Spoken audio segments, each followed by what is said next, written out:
To access your transitions, go to the top here and click on the Transitions button. And here you'll have access to a ton of different transition options. For example, here let's just add the first one, which is pull in 2. To add a transition between clips, drag the transition that you want in between 2 pieces of footage, and then just let go.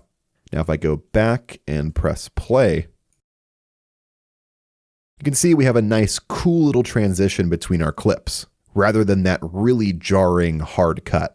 To adjust how fast your transition occurs, you'll have to have it clicked on here. In my case, I'm already clicked into my transition. And then once you do that, you'll see the transition parameters field appear here. It'll tell you the name of your transition and the duration. Right now it's set to 0.9, which I think is good, but if I wanted it to be quicker, I could bring it down to like 0.5. Now if I go back and preview it again,